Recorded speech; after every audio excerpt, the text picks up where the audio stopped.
Yoshikage Kira, a crazy psychopathic killer. Let's dive into his mindset. Who is Kira? Kira is bizarre yet plain, unorthodox yet conventional, unusual yet totally like anyone you would see on the street. Kira is a fake, he's a liar and a very dangerous individual. His grounded behavior is only a front for his obscene nature that any person that would quote unquote know him would be really surprised by what he hides underneath the whole normal civilian facade. The way he walks, talks, and acts all comes down to his daily routine of trying to hold up the front that he has put up. He's not able to express his true self, which forces him to lie and lie to everyone that comes into his life. His parents would be an exception though, as his father actually supported Kira since he was younger and understood the struggles he had went through from keeping himself from doing any unusual acts. His fingernails show these struggles. Every time he is either stressed, thrown into despair, or is desperate to kill, they start to grow rapidly.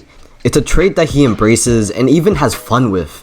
As we see on one of the jars that he keeps some of his nails in, it says, "Top condition, no one can stop me," which is kind of a prediction that he has when he measures his fingernail growth to predict his next killings. When we do actually take a look into Kira's household, we see the amount of fingernails that he has that have been cut and put into multiple jars, showing how many times his desire of killing has come up each year. His father is the only one who has understood this, and anyone else Kira comes across doesn't know him at all. He's just, well, that guy in the background. People say he's either a buzzkill or has no passion at all. He successfully tricks them with this act and continues living that quiet life he desires. Kira Yoshikage is a man who wants to live quietly. Everyone who has heard of his character has heard of this quiet life being associated with him, and it's completely true and stays consistent throughout the whole story. He's a man who wants to live out his life quietly while doing the most obscene things a person could do. It's a really ironic contrast that makes his character pretty interesting to look at. Someone who desires no troubles in life actually starts them. Someone who wants to live quietly makes a whole town erupt in noise. Kira may want to continue his quiet lifestyle, but he also wants to stay true to himself, stay true to his actual nature. Even if he puts up a front for a whole day, in the end he continues his killings one way or another. Even when he had taken up the mantle of Kosaku Kawajiri, in the end he couldn't hold back his killing urges and erupted once again. He killed and calmed down the urge, but that was a mistake that had again struck a hole into his quiet life. Him doing these acts had obviously been the reason for his downfall, and him not holding back when he should have really put him into a tight spot. Kira is someone who embraces the fetish that he has and takes part in settling it down. He has no troubles or hesitation in doing so. Maybe because he has a lack of connection to people, and this lack of human connection shapes him into someone who has no qualms in killing and killing just for a fetish.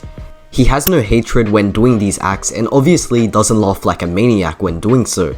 It's just something that is true to him, something that he has by nature. He was born with this and his urges force him to do it. When fighting back these urges by putting up a facade, he becomes stressed, his nails grow and his only choice would be to kill some more. When consistently finding new targets to pleasure his fetish and becoming more so a background character to everyone else, that is when he would find a lifestyle that pleases him, living quietly with no other human connections. He keeps to this routine for a very long time and it kind of becomes something that he has to do and nothing else. This is definitely like OCD, something that is a chronic mental condition. I think we all knew Kira was mentally ill, but what really affected him? Let me read out what I found out on OCD and let you think if this really connects to our quiet serial killer. People living with obsessive compulsive disorder or just OCD typically experience obsessions or repetitive unwanted thoughts that prompt an extreme urge to repeat a specific behavior. They then act out that urge or compulsion to help relieve the obsessive thought. These rituals aren't a matter of personal choice, rather they complicate and disrupt everyday life, but in Kira's case, he embraces them nevertheless. Kira isn't a serial killer by personal choice though, he's pushed to become one to act out on these urges that he gets, which comes down to his fetish that he has with female hands. It's a really weird fetish, but hey, it wasn't his choice, he gotta do what he gotta do. With him having OCD and a lack of human connections, he frees himself to run wild and do what his urges push him to do freely, with no sort of hesitation or guilt when doing so. I just love how Kira is structured with this, and he just gives a totally different feeling than other psychopathic serial killers in anime. He just feels totally human like anyone else. He has normal mental struggles like anyone else that could be completely relatable. It's not his fault by having this condition, he was born with it. Kira is a man that tries hard to put up a facade and live a quiet life, but in the end, he has to do what his instinct tells him to do. He could be your neighbor, the guy you see every time you go for a walk, or even your teacher. Kira Yoshikage can be anyone, and I think that's the reason I was so intrigued by his unique character. Now his stan, Killer Queen, is one that perfectly ties into Kira's character. Stans are usually based on people's personalities. Well, most of them. Anyways, Kira's stand is one of the stands in JoJo's that perfectly encapsulates their user very well. Its ability is making their victim completely vanish in thin air, even quietly as well, flawlessly concealing the murders Kira commits, making him walk away with no troubles left. Killer Queen's explosions don't even have any sound, which just makes me think that Kira is just cheating, cause this stand is too perfect for him. Not gonna lie, I can just hear the first user of Cheap Trick crying in the background. Also, Killer Queen's appearance can be said to reflect Kira as well, its emotionless state. Kira doesn't show too much emotion when walking around with his facade up. When he acts like a normal civilian, he can be said to be plain, bland, and pretty much an emotionless guy with no fire in his heart. And when we look underneath that facade, Kira is a crazy, psychopathic serial killer that shows a lot of emotions. The crazy thing is, Killer Queen underneath its emotionless face has another face underneath as well. The skeleton-like figure it has underneath shows a more crazy side to it, much like the crazy side underneath Kira's facade, which is just perfect. They both show an emotionless mask up front, while underneath they're insane and unhinged. It's just amazing how perfect they are together, and Araki was really in the bag when he made Killer Queen as Kira's stand. Kira's character is perfect from start to finish and gets such a well-fitted send-off at the end of Diamond is Unbreakable.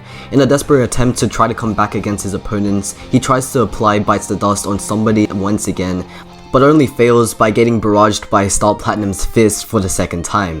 He doesn't die from some bizarre and crazy attack like that though, but he dies in the most normal and grounded way someone could in a town like Morio, by getting run over by just a vehicle.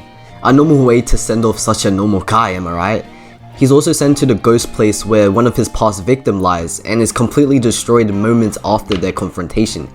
He gets dragged by multiple hands. Yep, hands. For me, I'd like to think the hands belong to his past victims, which sends him off in a way that he should have loved to be sent off, by things that he was so desperate to have for himself, but they break him and his stand in the end, sending him away someplace else. And that place is where he's at in Dead Man's Questions, but we really don't have to talk about that today. Look, I love Kira, and he's basically my favorite JoJo antagonist. Just the way he's so grounded than the other villains, making him have more of a familiar outlook on life to some of the audience. It really helps him connect to the people watching or reading. He's normal, but actually not. But even then, on top of all of that, he's just a guy that really needs some help.